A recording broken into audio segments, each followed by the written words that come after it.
So it sounds like we're still panicking about proofs just a little bit. So thought I would take the time to run through a couple here for you. I probably won't have time to get through this whole sheet, but this is the new review sheet that I gave you in class today.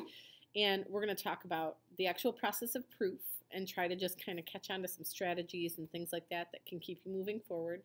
And then also let's talk singularities. So before we get started with anything, I usually start these things by just making a note to myself that sine is equal to 0 at, and if we think about this on the circle, it would be like left and right. Where am I in front of my camera? There we go.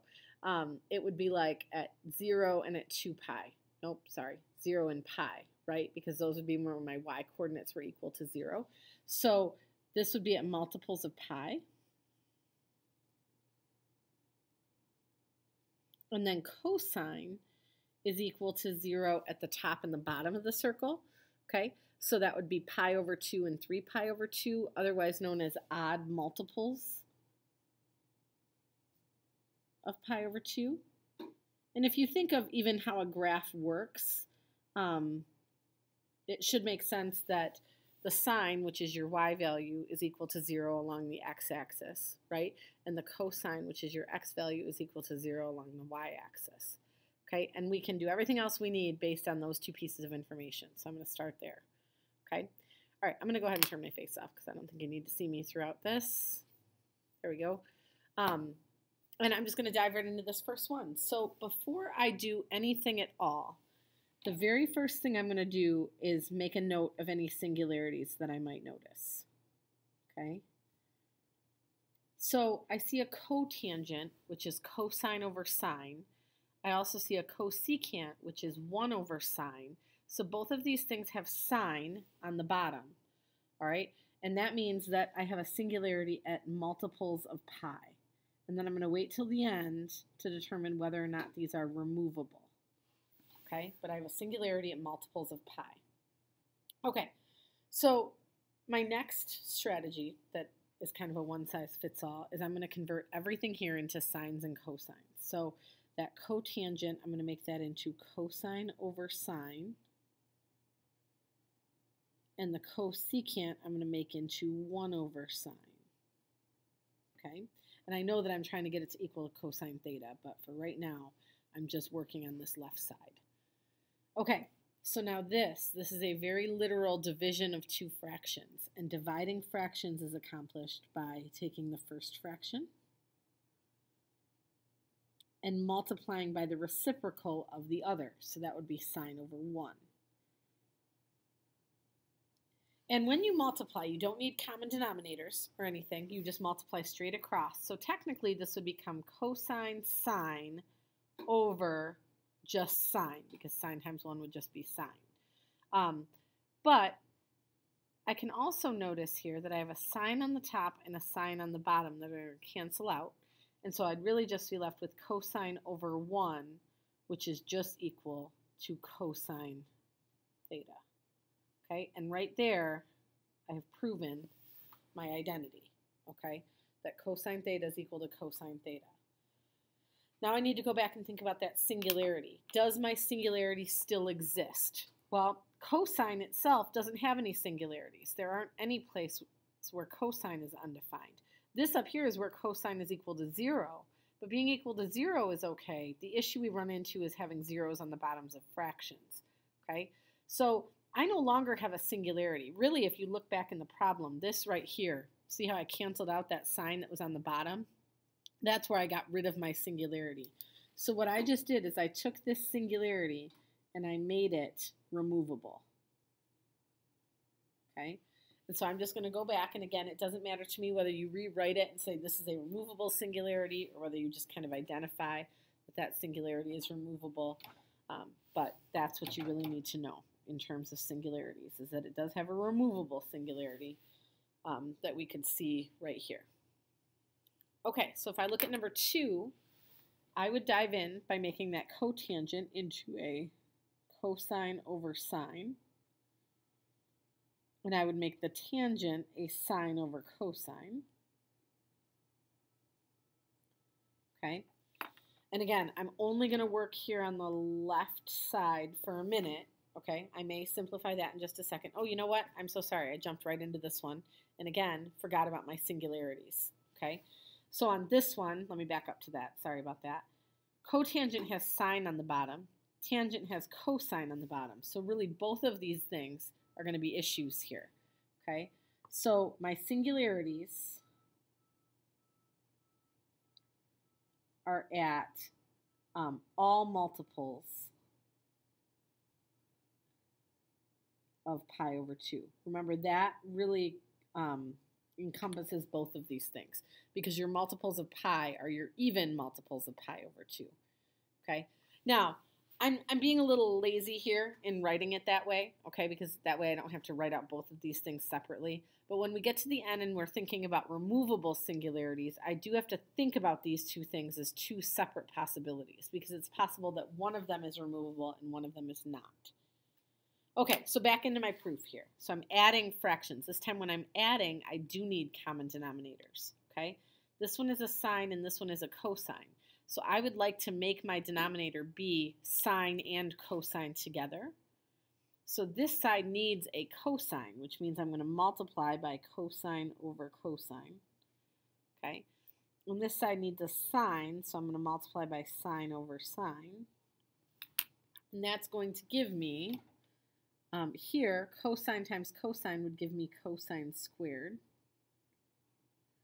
Over here, sine times sine gives me sine squared. And on the bottom, both sides are now going to be cosine times sine. See that? Here I have a cosine times sine. Here I have a cosine times sine. So my whole denominator now is just cosine times sine. Okay. Well, cosine squared plus sine squared is really equal to 1. And then that's 1 over cosine times sine. Well, that seems to me like that's about as far as I can take that one, okay? So I'm going to kind of shut this one down here, and I'm going to go to this side. And I didn't mean to extend this so far, but I'm going to kind of work this side over here. So I'm taking secant times cosecant, and I'm going to rewrite these. This is 1 over cosine. This is 1 over sine. And if I multiply them together, I get 1 over cosine times sine. Well, now, these two things are equal to each other. Okay, here and here, this is where I ended, right? This is my end point. This and this are equal to each other. Okay, so I've proven that. Now I need to go back and think about my singularities. If you look at the end where I ended, I still have cosine and sine on the bottom of the fraction. Doesn't matter to me if you think about it as secant and cosecant or whether you just look at it here, but all of my singularities are still intact. So I am sticking with my answer, that those are still singularities. They are not removable. Nothing happened to them. Okay? Okay. Let's take a look at example 3 because example 3 has some good strategies in it. Okay? So I have cotangent squared theta plus 1 equals cosecant theta. Oh, cosecant squared theta. Sorry about that. I think I made that correction for you. So cotangent has sine on the bottom. Cosecant has sine on the bottom. So either way, the signs are where my issue is going to be. Sine is equal to 0 at multiples of pi. So for right now, I'm going to say my singularity exists at multiples of pi. I always start there. And then I'm going to start working on this side over here on the left. All right, so cotangent squared, I could make that cosine squared over sine squared. And then I'm trying to add 1. Okay, here's what I'm going to do. I'm going to take that 1 and I'm going to rewrite it because if I'm adding, I need a common denominator. So this is something very common that happens with these proofs. I'm going to take this 1 and rewrite it as sine squared over sine squared. And I'm allowed to do that because that really is equal to 1, right? And so then up on top, now I have common denominator, so cosine squared plus sine squared. I'm just going to write it that way for now. I know we can simplify that, but I'll take it one step at a time. On the bottom, I have just a sine squared. Now, be careful here. You can't cancel the sine squared with the sine squared because of that plus sign, okay? But I can say cosine squared plus sine squared is really equal to 1. And so now I have 1 over sine squared, okay?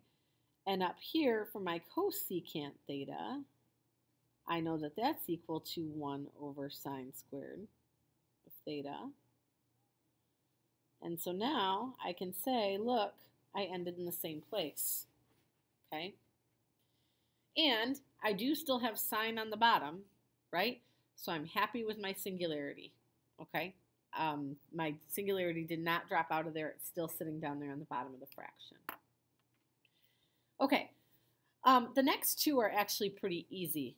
And I say that knowing that you might be looking at them and your head might be spinning, but really if you dive into them, it should only take you a step or two to show that they're equal to each other. So I want to go to some of the ones on the back here.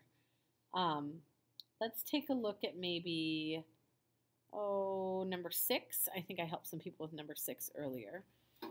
Okay, so I have a tangent on the left-hand side there, which has a cosine on the bottom of it.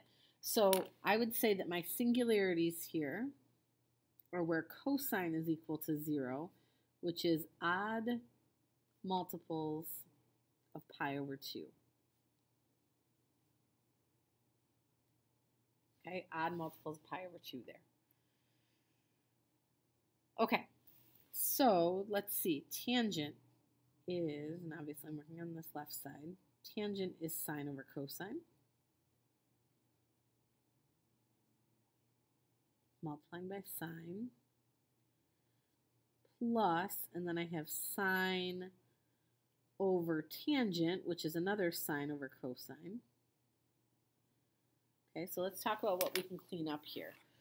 First of all, here, this is really just going to be sine squared times sine squared. This is like over 1, and so then I would do cosine times 1. So that left side becomes sine squared over cosine. Okay, I'm going to slide down here to work with this fraction. This would be like sine times the fraction cosine over sine. It's multiplying by the reciprocal. Okay, and so if I do sine times cosine over sine, sine and sine cancel, and so this whole thing here really just becomes a cosine. So now, if I want to be able to add these together, okay, now I need a common denominator, and so I would love to get this to be over cosine, because right now, remember, this is over 1, okay? So I'm going to multiply by a cosine and a cosine, okay? And that's going to give me sine squared on the left plus, right here I'll end up with a cosine squared,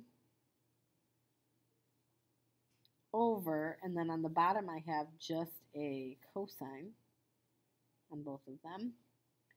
And then sine squared plus cosine squared makes 1, and so I really have 1 over cosine theta. I also know that secant is equal to 1 over cosine theta. Okay, so I'm done. 1 over cosine theta on both of them. Okay. So that wasn't terrible. There was just a lot of fraction stuff in there. Okay, and cosine's still on the bottom, which means I still can't let cosine equal 0, which means this is still a singularity. Okay. Okay, I think I'll throw in one more. I'm looking for a really terrible one. Let's take a look maybe at, gosh, I don't remember how terrible these are. Let's look at number 9.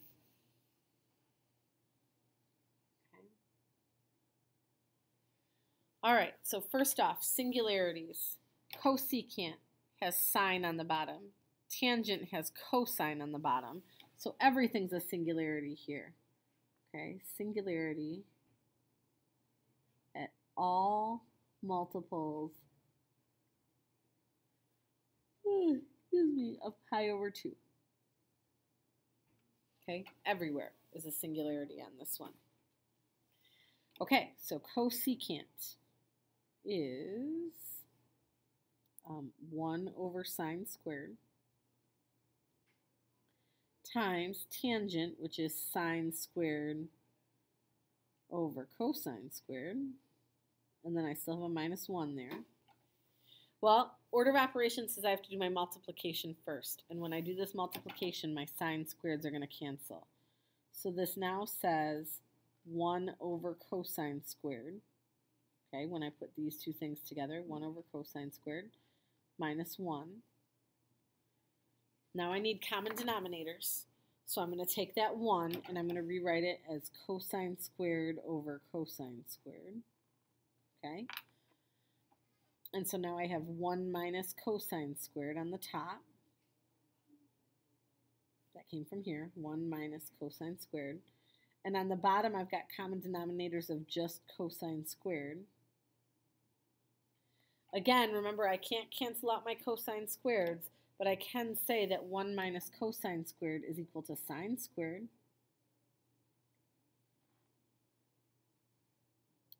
And up to you whether you want to stop here and then rewrite tangent or whether you want to just go from here. But I do know that sine over cosine makes tangent, so this thing would be tangent squared of theta, which is what I was trying to prove.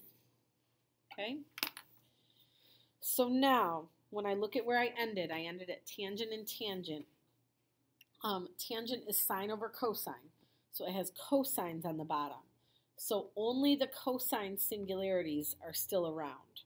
Okay, so really what I should do here is say that my only permanent singularity would be where cosine is equal to 0, which is at odd multiples of pi over 2. This is what I meant earlier when I said that I was kind of taking a shortcut. Backfired on me here because I had to rewrite it anyway. So my regular singularities are the odd multiples of pi over 2 because those are the ones that still exist. Okay, my multiples of pi became a removable singularity.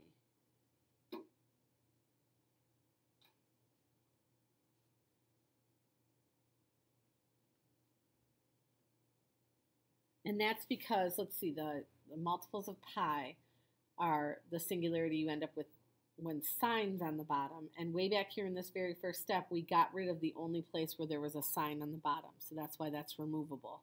So I have a singularity at odd multiples of pi over 2. I have a removable singularity at multiples of pi. Okay? Okay. Maybe I'll do one more. I wasn't going to, but I think I can squeeze one more in. I do have a student coming in for lunch today, but I think I can do it. So let's look at number 10. Okay?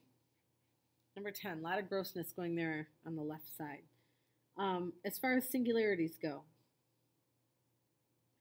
I see both secant and cosecant. So that means that I have singularities everywhere. Okay, singularities at all multiples, pi over 2. So I'm going to take my chances writing it that way, knowing full well I may have to do something like this one and cross that out. Okay, and now I'll just start making fractions. Okay, so I'm going to say this is 1 over cosine squared over 1 over cosine squared minus 1. Okay, I can see a couple of different ways to go about this one. I'm going to dive into one way and hope that it gets me somewhere, okay? And if not, I will edit the end of this video and get rid of it. But so I would probably start here by going ahead and simplifying this bottom, and I would make this a cosine squared over cosine squared. So that now what I have is 1 over cosine squared over, this would be 1 minus cosine squared over cosine squared. Okay. I'm still just focused on the bottom here, and I'm looking at 1 minus cosine squared and knowing full well that that becomes sine squared over cosine squared. And I'm still dividing with 1 over cosine squared. Okay, now I've got fraction division here. Okay, so I'm going to say 1 over cosine squared multiplied by the reciprocal of that one on the bottom, which is cosine squared over sine squared. Cosine squareds drop out, and I'm left with 1 over sine squared, which is the same thing as this. This would be 1 over sine squared as well. And so this checks. Okay, those two things are the same. Now, once again, as far as my singularities go, I'm going to have an issue here. Because I said that I had singularities for secant and for cosecant initially. But when I ended, all I was left with was the sign on the bottom from the cosecant. So these singularities from secant, when I canceled out my cosines that would have been on the bottom, my cosine singularity disappeared. So now my only regular singularity would be where sine is equal to 0. Okay, those are your y coordinates. Those would be at your multiples of pi. And then I'm going to put the other ones in as removable singularities. So my other ones would be odd multiples of pi over 2. Okay, so that covered, I think, 5 of them. I hope that you were able to at least see some strategies that work. I would just make everything sines and cosines first, and then be very literal about what you want to do. If your paper says 2 fractions need to be added together and you don't know how to add them together, make common denominators and start cramming those things together. Okay? Or if you have multiplication, multiply straight across and see if some things happen. Okay? So it's not always going to be obvious what your next step is, but as long as you don't break any math rules, you should always get to the right spot. Okay, I'm going to leave that here for now. Because like I said, I feel like we did a good number of them, and we will probably have some time in class tomorrow to go over a couple as well.